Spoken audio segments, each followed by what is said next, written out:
Il m'emmène pour aller me faire opérer. Je me dis ok, j'étais claquée en fait. Là, ça fait 1 an que je n'ai pas vu mes parents. Et en fait, je pouvais entendre les cris de mes parents.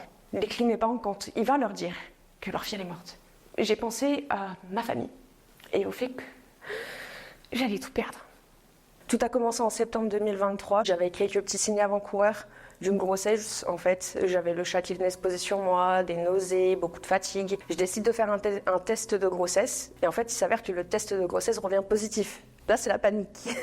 Cette grossesse n'était pas désirée, je ne veux pas garder l'enfant. Je prends rendez-vous au planning familial. Je tombe sur une dame pas très rassurante, pas forcément très compréhensive. Donc elle me demande où est mon contraceptif. Je lui explique qu'en fait la pilule avait ralenti mes règles et que du coup j'avais décidé de l'arrêter par peur qu'il y ait un risque sur ma santé. Et par manque de moyens derrière pour aller voir un bon gynécologue, j'ai laissé traîner. Elle était là à me dire, et puis l'avortement, ce n'est pas un jeu, à insister sur l'importance qu'il fallait que moi en tant que femme, tout de suite, il faut que j'ai une contraception derrière. Je sais que c'est pas un jeu.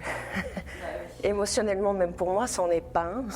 Elle m'explique qu'on va faire une échographie. Bon, moi, je suis jamais tombée enceinte, donc je savais pas que c'était une échographie par voie vaginale. Donc en fait, au moment où elle me dit de me mettre toute nue, mon cerveau, il fait 4 tours. J'essaie de me rassurer et de me dire, ok, c'est une femme. Concrètement, on voit la même chose tous les matins, c'est tranquille. Et là, elle commence à m'ausculter, elle parle pas. Grand silence, j'entends juste le bruit de la machine. Et elle me dit, mais on voit rien. Vous devez en être à moins de 5 semaines. Elle arrête tout de suite l'examen, elle prend même pas d'image en fait. Je dis, oh, vous revenez le 27. À peu près une semaine plus tard. Je ressors déjà très touchée parce que bon, il y a tout ce côté infantilisant et culpabilisant aussi.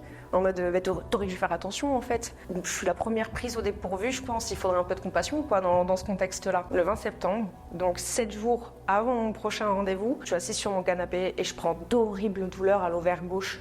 Vraiment, je me tords de douleur, je m'allonge, je pleure, je peux pas faire de phrases. J'avais une sensation d'extrême déchirure, de vraiment quelque chose qui se déchire. Et je me suis dit, ah ouais, non, j'ai jamais ressenti un truc comme ça, c'est pas possible. Il y a un truc de bizarre. Mon copain, il est en panique, on appelle le SAMU. Le SAMU nous dit, bah, il y a 30 minutes d'attente. Moi, j'ai l'impression que je suis en train de mourir. On décide d'aller voir notre proprio. Tout de suite, il nous emmène à l'hôpital le plus proche. Quand j'arrive, il est presque 21h. On me donne un petit pot pour faire pipi. J'ai demandé des antidouleurs. Donc on m'a donné des antalgiques, du Doliprane, du Spasfon. Et on m'a dit d'aller m'asseoir. Il me semble que j'ai dû attendre à peu près un peu plus de 2 heures. J'avais une sensation toujours de ça tire. C'est vraiment comme une grosse plaie déchirée à vif en fait, mais à l'intérieur. On vient me chercher, on m'emmène dans un box et je tombe sur une dame très très gentille. Donc lors de l'examen, elle m'explique, là je vois ton ovaire, là je vois machin. Et là elle me dit oula. Quoi, oula. Et en fait elle tourne l'écran pour me montrer et elle voit une tache noire. Elle me dit mais je ne sais pas ce que c'est. C'est peut-être une grossesse extra-utérine ou alors une grossesse ectopique. Et moi je suis en mode alors je sais pas trop ce que ça veut dire. Elle m'a dit normalement c'est peut-être qu'il y ait 2 grossesses, une qui soit pas forcément dans l'utérus et une dans l'utérus. Elle me dit du coup on va vous faire une prise de sang, vous allez attendre le résultat et on va vous faire voir des médecins seniors qui sont censés être des médecins qui confirment les diagnostics je crois dans ces cas-là. Là je fais la prise de sang et je retombe sur la même dame de l'accueil. En fait au moment où je me lève pour aller dans la salle dans l'accueil attendre, elle me regarde, elle me dit bon vous rentrez chez vous. Comment ça je rentre chez moi? Le médecin vient de me dire que je dois attendre les résultats. Elle me dit non vous rentrez chez vous. Donc on décide de rentrer en hitch. Et en fait quand je rentre je me pose, je suis KO. Et à 1h30 du matin, donc à peu près 1 heure après être rentrée, le téléphone sonne et en fait c'est le même médecin, c'est cette dame que j'ai vue qui me dit mais vous êtes où? Je suis chez moi. Elle me dit mais qu'est-ce que vous faites chez vous? Je vous ai dit de surtout pas rentrer, il fallait attendre le résultat des prises de sang. Elle a l'air un peu quand même paniquée. Et je lui dis la dame de l'accueil m'a dit de rentrer. Sinon je ne serais jamais rentrée de moi-même. Elle m'a dit écoutez les douleurs c'est comment? Je lui ai dit écoutez ça reste gérable, c'est toujours moins intense que ce qui m'a emmené aux urgences. Elle me dit ok demain 1h vous arrivez. Elle me dit rien de plus. Je me sens pas bien parce que je comprends que je devais pas partir. Je comprends qu'il y aurait pu y avoir des risques. Il y a une faute de commise là déjà, c'est un problème et ça fait c'est même pas les premières 24 heures. J'arrive quand même à dormir avec l'épuisement, mais je dors 2-3 heures je crois. Le lendemain matin je prends sur moi, vraiment c'est la douleur qui me pousse à y aller. Quand j'arrive là-bas, c'est le rush, la salle d'attente, je vois qu'il y a du mouvement, qu'il y a des gens qui passent. Il me semble que j'ai attendu un bon gros moment parce qu'on m'a laissé dans un coin. Jusqu'à ce que 2 hommes, il me semble que c'est 2 hommes de médecins qui sont venus me chercher pour m'ausculter. Le très grand s'assoit au niveau de l'ordinateur, ils rendent des trucs, ils me posent des questions et moi je suis assise sur une chaise avec les deux. Je dis ok, vous allez vous déshabiller, vous allez vous installer, on va faire un examen pour voir où ça en est. Pendant qu'ils m'auscultent, L'autre regarde à des moments dans ma direction, où moi je suis là, les jambes dans les étriers, grandes ouvertes, et il y a des moments où je le regarde et je me dis, mais elle est lunaire là, cette scène. Honnêtement, je me sens vraiment humiliée, je me sens pas bien. Le fait que ce soit des hommes, déjà, j'ai du respect pour leur profession, mais j'aurais préféré que ce soit une femme. En fait, il refait le même bilan que la dame que j'ai vue avant. Et il me dit, par contre, il faut voir des médecins seniors, nous on peut pas vraiment être sûr.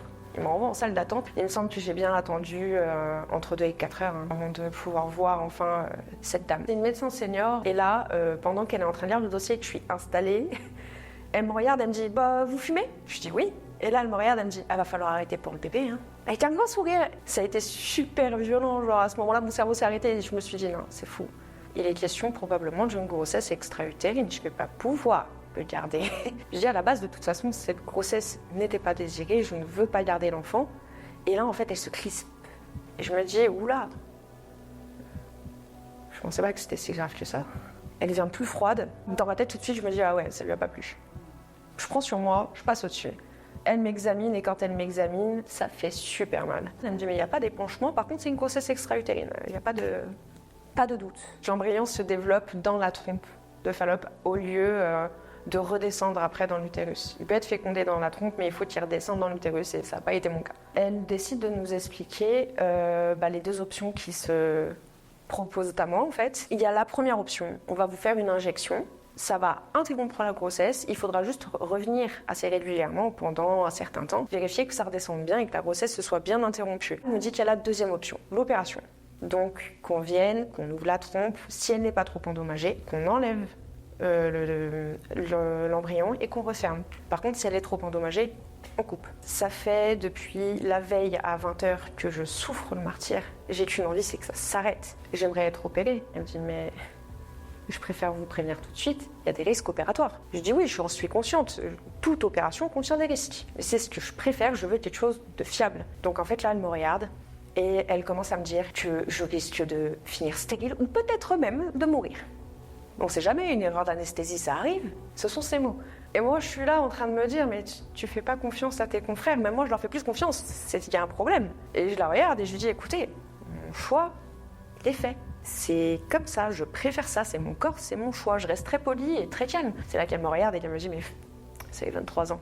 C'est pour ça que vous dites ça. Elle dit, écoutez, moi, franchement, vous auriez eu 38 ans, 3 enfants, c'est moi qui vous l'auriez proposé l'opération. Allez hop, on coupe, c'est bon. À ce moment-là, dans mon cerveau, il y a un truc de... Elle se prend pour le Dieu créateur, elle décide qui fait d'enfants, qui n'en fait plus. Je capte que je suis pas sur un médecin ultra bienveillant qui a avancé avec son temps et les mœurs de son temps. Moi, tout le long, je suis déstabilisée, je la regarde, je dis, je ne peux pas changer d'avis. Point. Elle dit ok, par contre, à l'anesthésiste, il est occupé, ça va prendre du temps. Et là, on bascule sur le moment où elle va commencer à jouer la montre, en fait. Elle va attendre de voir combien de temps je vais tenir avant de céder. Pendant le rendez-vous avec l'anesthésiste, je sais pas, j'ai ce truc qui me dit pose-lui la question. C'est pas une intervention super risquée. Il me dit bah écoutez, les anesthésies, comme les opérations, ça comporte des risques, mais c'est des opérations qui généralement se passent très bien, quoi. Moi je lui dis si vous saviez, votre collègue, c'est pas du tout ce qu'elle m'a vendu. Moi elle m'a dit que j'allais crever, que machin, que j'allais être stérile. Grand silence. Déjà ça me confirme que il y a anguille sous roche. Pas les mêmes discours, on est quand même sur des professionnels de santé, donc je me dis ok, on fait notre rendez-vous, il s'en va, moi je me retrouve à attendre dans un couloir, il doit être 20h, un truc comme ça, j'entends une porte qui s'ouvre, on me dit madame machin, vous pouvez venir s'il vous plaît. Je regarde la dame, je me lève, je me dis mais pourquoi je revois encore un médecin? Je rentre dans le bureau, je m'assois, on refait le bilan, encore. Elle me regarde, elle me dit du coup les options, elle me les recite, je les connais. Et je lui dis écoutez, comme je l'ai déjà dit à votre collègue, je ne veux pas changer d'avis. Ça fait 24 heures que je suis en souffrance. À un point, mais pas possible, je souffre le martyre, je veux que ça s'arrête. Enfin, je pense que ça peut se comprendre. Et là, elle me regarde, et avec tout le dédain du monde et l'indifférence du monde, elle me dit, mais vous savez, il y a des femmes, elles viennent tous les jours pendant 2 semaines, et elles souffrent le martyre. Une manière de me dire, non mais toi, tu souffres pas. Et je lui dis, écoutez, c'est mon corps. C'est mon choix. Si je veux pas d'enfant, je vous demande pas votre avis. C'est moi qui ai mal, c'est pas vous. Elle me regarde, elle me dit, mais vous êtes un bébé, à un moment donné, ne pas vouloir d'enfant. Je dis, mais j'ai des raisons personnelles, vous connaissez ma vie, vous connaissez mon histoire, vous me connaissez en tant que personne. Non, je ne changerai pas d'avis. Et là, je le lui dis clairement, et surtout, je vous demande pas le vôtre. Elle s'est tendue d'une manière, elle s'est levée, elle m'a dit, ok, c'est bon, ok, j'ai compris. vous pouvez ressortir. On a fini par me mettre dans un box. Et en fait, c'est là que la doctoresse senior est venue me voir et me dire, écoutez, vous avez vu l'anesthésiste. Par contre, vous n'êtes pas une urgence vitale, donc on ne va pas pouvoir vous opérer cette nuit. Il n'y a pas d'épanchement, pas d'urgence vitale. Pas d'épanchement, ça veut dire pas de sang. Ça veut dire que je ne suis pas en train de me vider de mon sang à l'intérieur de moi-même, quoi. Vous allez sûrement devoir attendre très tard dans la nuit. Nous, on est fatigués, on n'en peut plus. Donc on finit par lui dire, écoutez, ok, juste moi, je reste ici. Si vous pouvez m'apporter, demander des antalgiques ou n'importe quoi, je recommence à avoir mal. Elle dit ok. Elle part. Et en fait, quand elle revient pour me donner les antalgiques, je suis dans mon fauteuil et en fait, j'ai repris la même douleur que la veille, mais à une intensité. 40 décibels au-dessus. Et là, je la regarde, elle voit que j'ai mal. Elle me dit, tenez les médicaments, machin. Elle est partie, elle a fermé la porte. J'ai voulu me relever. Et là, j'ai eu l'impression mais que ma trompe, vraiment qu'elle s'arrachait. On l'a attachée à deux voitures et ça tire, quoi. Là, je me tords de douleur. Une infirmière vient me chercher pour me refaire une prise de sang. Donc en fait, elle m'emmène dans le couloir, juste à côté du box. Elle me fait m'asseoir. Là, ça fait plus de 4 heures que j'ai mal, en fait, nerveusement. Je me mets à pleurer. Elle était là en train d'essayer de me piquer pour pas me faire mal. Et en fait, je voyais qu'elle avait pitié.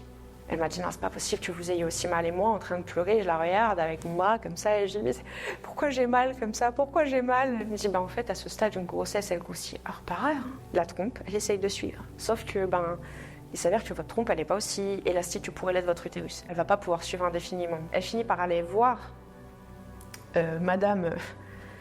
les femmes souffrent plus que vous. Et elle lui dit, ah mais telle patiente, elle a vraiment trop mal, machin, il faudrait au moins l'ausculter, j'ai peur qu'il y ait un truc. Quand j'arrive dans le bureau, elle est là en train de me regarder avec un mélange de dédain et de limite de haine en fait. Vraiment, je sens qu'elle m'aime pas, quoi. Et là, elle me dit, ok, vous vous déshabillez. Je fais ce qu'elle me dit, je me mets sur la table. Le premier truc qu'elle me dit au bout de peut-être même pas 2 minutes, c'est, vous avez mal?